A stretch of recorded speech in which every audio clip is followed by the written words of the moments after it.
Est-ce que vous êtes déjà tombé en anémie et sans vous rendre compte en fait? Alors soit c'est moi je suis bête, d'accord, soit tout le monde est comme ça, d'accord, mais moi je me suis grave pas rendu compte que je suis tombée en anémie et ça, ça m'a rendue folle parce que je me suis dit mais attends mais c'est pas possible, genre c'est moi qui suis bête.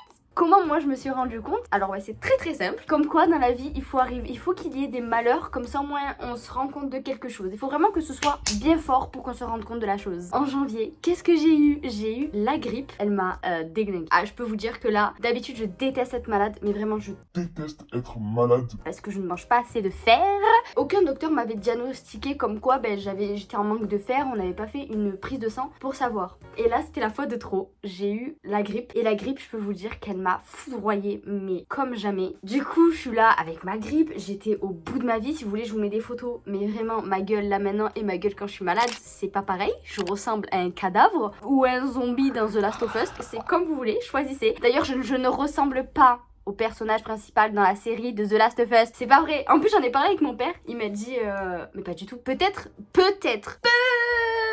dans un autre univers à celle qui est dans la série, dans le jeu, mais pas dans la série normale. Vous avez tous fumé là. Bref, du coup, j'arrive dans le bureau du docteur. Elle me regarde et tout. Elle me dit, Toi, ça va pas, toi. j'étais blanche comme un cachet d'aspirine. Elle me dit, toi ma belle, je vais pas te lâcher. Je vais pas te lâcher. J'étais là comme ça.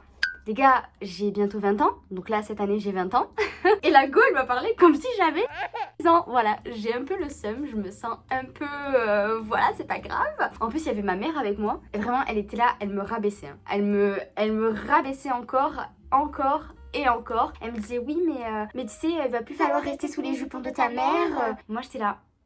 Déjà j'étais au plus mal, je voulais juste rentrer chez ma mère, voilà comme tu dis, et aller me reposer parce que vraiment là tu me descends. Elle est en train de me descendre, elle me dit bon va monter sur le lit là, je vais monter sur le lit. Elle me regarde les yeux, elle me fait toi, t'es en manque de fer ma belle. Elle me dit je suis sûre et certaine que t'es au bord de l'anémie ou en anémie. Elle commençait à me faire peur et tout, elle me disait et tous les mois tu perds beaucoup de sang en parlant des règles. Et j'ai dit bah oui je perds énormément de sang. Elle me dit t'es en anémie, t'es en anémie. En fait le problème, surtout chez les filles, déjà les femmes ont beaucoup moins de fer, tandis que les hommes en ont plus. Quand elles sont enceintes, alors là c'est encore moins. Et quand on perd nos règles chaque mois, on perd tout ce qu'on a appris, enfin une grosse partie de tout ce qu'on a pris comme fer tout le mois. Donc on est obligé de, pendant cette période, les filles s'il vous plaît, pendant cette période, manger beaucoup de fer, récupérer tout ce que vous avez perdu. Ben après vous allez être en anémie. Et en fait le problème de l'anémie, les symptômes de ce que j'ai eu, c'est surtout tu perds tes couleurs. Voilà, tu perds toutes tes couleurs. Mes lèvres elles étaient vraiment pâles. Mais pâles, quand je vous dis pâles, c'est pâle. Elles étaient pas violettes, mais elles étaient plutôt grises, ternes, marron. J'avais l'habitude de rougir, je m'en rappelais plus, pour tout et n'importe quoi. Juste je faisais un petit exercice ou quoi, mes joues devenaient rouges. Avant que je me rende compte que j'étais en anémie, ben je ne rougissais plus. Il y a aucun moment où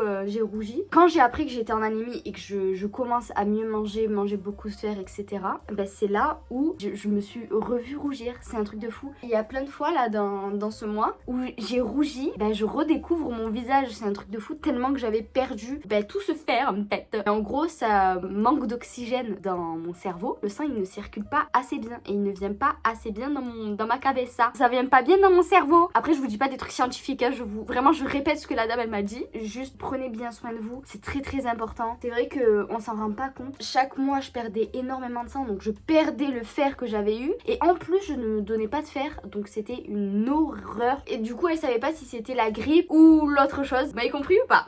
J'ai dû faire un test et moi je suis tellement une fragile, mais une fragile, mais vous avez jamais vu une fragile autant fragile que moi. J'arrive au laboratoire qu'on me fasse le test là, le test nasal et une prise de sang pour voir à peu près combien j'étais de fer.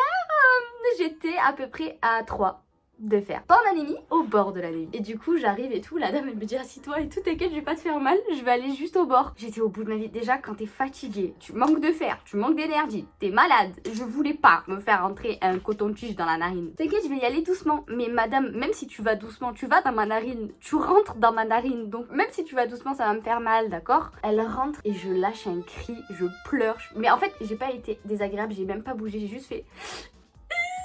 Voilà, j'ai juste fait ça. J'ai fait...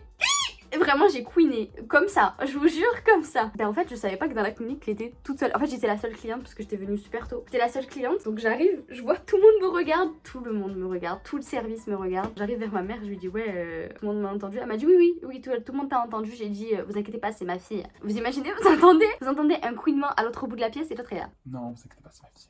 C'est ma fille. Oh oui non mais ma fille... Une chochotte, quoi. Du coup voilà, ben ouais, c'était bel et bien la grippe et j'ai été en anémie quoi.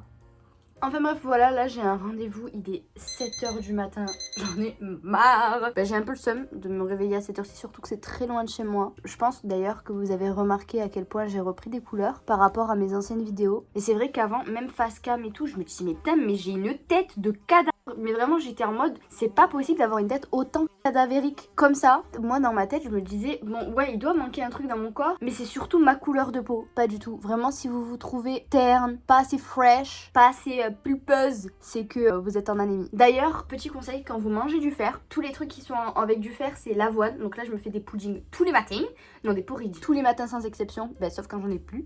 D'ailleurs j'ai racheté des flocons d'avoine, j'en ai tellement racheté que mon sachet là où je les mets, il est en surpoids. Et vraiment de base il était fin comme ça, il est rentré dans mon placard. Là il est comme ça, il pousse tous les trucs. Bref, vraiment c'est j'en ai repris quoi de l'avoine. Mais franchement c'est trop bon. En fait, je pense que si vous aimez pas, c'est que vous avez pas trouvé votre porridge préféré. J'en ai testé plein des porridge et là depuis que j'ai fait le porridge que je fais en ce moment, c'est banane, cannelle avec un peu de peanut butter et du sirop d'érable.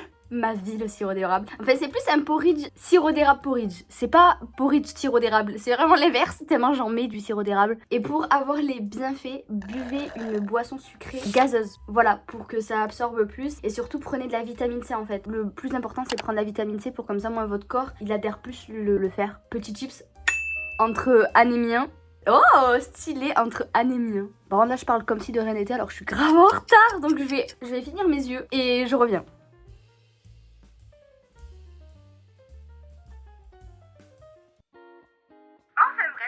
Voilà, j'espère que ça vous aura plu et que vous n'allez pas tomber en anémie. Et j'espère que si vous êtes en anémie, ça va aller. Mangez beaucoup de porridge, mangez beaucoup de quinoa aussi, très très bon. Mangez aussi de la vitamine C parce que je pense que si vous êtes en anémie, vous êtes aussi en manque de vitamine C parce que vous mangez pas très bien. La dame d'ailleurs, elle m'a dit, je suis sûre que tu manges pas bien toi. En fait, le problème c'est que moi, je mange beaucoup de viande blanche, poulet et riz. Voilà, ça c'était ma diète. Mais non, en fait, Morgane, c'est pas comme ça qu'on se nourrit. Elle pensait que je mangeais que des fast-food parce qu'elle m'a dit, bah c'est bien parce que t'es pas grosse. Je savais pas comment le prendre sur le moment en fait. Donc moi je vais finir de me préparer, je vais aller m'habiller et puis je m'en vais et je vais faire 1 heure de route. À dimanche. Et dimanche je suis sûre que la vidéo va vous plaire. Bisous.